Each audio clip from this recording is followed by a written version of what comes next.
জাতীয় প্রেস ক্লাবে মঙ্গলবার এক আলোচিত সংবাদ সম্মেলনে সচিবালয়ে কর্মরত আওয়ামী লীগের দোসর আমলাদের একটি তালিকা প্রকাশ করেছে জুলাই ঐক্য। বেলা ১১টার দিকে অনুষ্ঠিত ওই সংবাদ সম্মেলনের শিরোনাম ছিল সচিবালয়ে ও প্রশাসনে কর্মরত ফ্যাসিবাদের দোসরদের তালিকা প্রকাশ।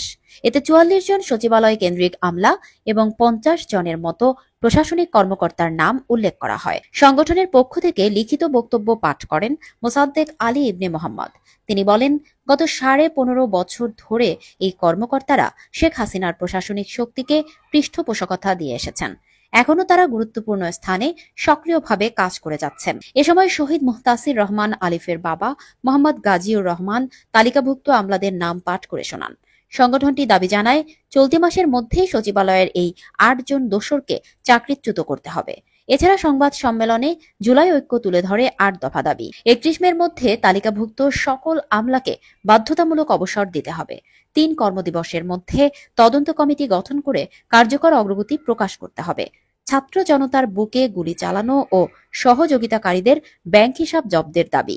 দেশত্যাগে নিষেধাজ্ঞা এবং আইনানুগ ব্যবস্থা গ্রহণের আহ্বান। ৫ আগস্টের মধ্যে সকল দোসরের নাম সহ শ্বেতপত্র প্রকাশের দাবি। খুনি পুলিশের নামে মামলা নিতে আইন সংশোধনের আহ্বান। সেনানিবাসে আশ্রয় নেওয়া ৬২৬ জনের নাম প্রকাশ করতে হবে। তারা কোথায়, কার মাধ্যমে দেশ ছেড়েছেন তা জানাতে হবে। জুলাই ঐক্য আরও জানিয়েছে, পরবর্তী ধাপে শিক্ষাঙ্গন, চিকিৎসা, বিচার ও গণমাধ্যমে অবস্থানরত স্বৈরাচারের দোসরদের নামও পর্যায়ক্রমে প্রকাশ করা হবে। জুলাই ঐক্যের এই তালিকা ও দাবিগুলো নিয়ে প্রশাসন কিংবা সরকারের পক্ষ থেকে এখনো কোনো প্রতিক্রিয়া আসেনি। তবে এমন পদক্ষেপ দেশের রাজনৈতিক পরিবেশে নতুন মাত্রা যোগ করতে পারে বলে মনে করছেন বিশ্লেষকরা।